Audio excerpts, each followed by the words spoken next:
Frame of Mind, a podcast hosted by me, Crecia Delgado. For today's podcast, entitled That's the Spirit, I'll talk about the frame of mind to have when all hope is lost. To start this episode off, why exactly did I start a podcast? Long before I decided to start a podcast, I always thought about how I could help the people around me and in what way. I always have been, hence the reason I strive to become a doctor. And I realized that I could do more. For the people who are lost, for those who are hopeless and afraid. At the moment, it could feel like everything's falling apart. Like with the ongoing plague, either mentally, physically, or emotionally, most are affected. Some of us carry the pain everywhere we go.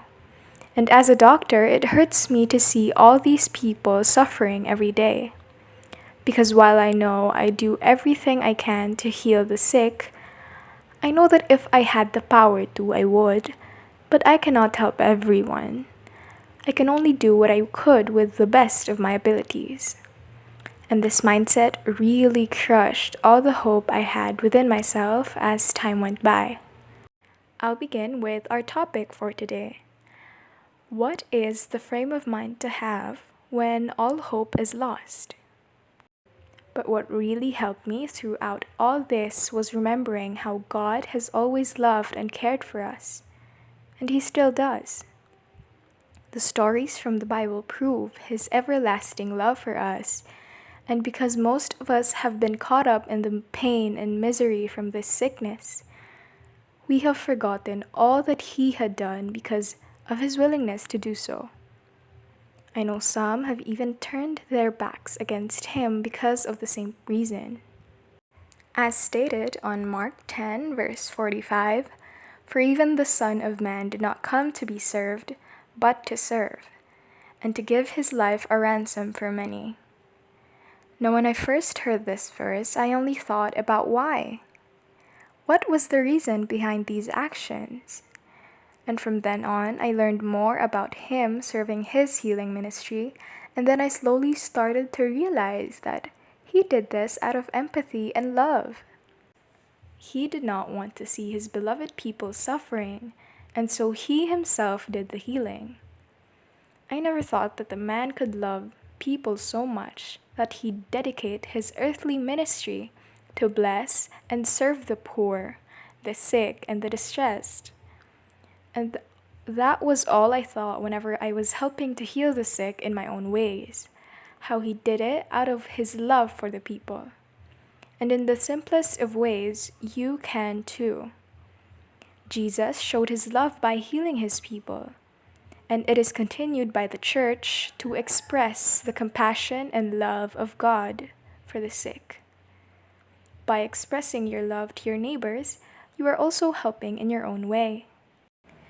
You could start sort of a ripple effect just by spreading optimism in your community.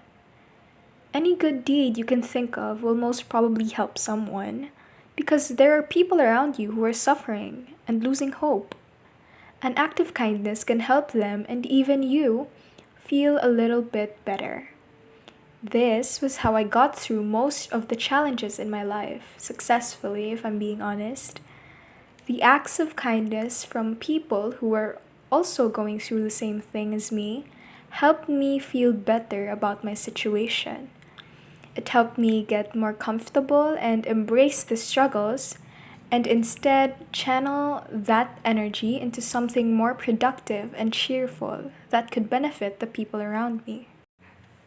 I intend to spread hopeful advice for people who have little to none left, and I do so by applying what I went through myself in difficult times.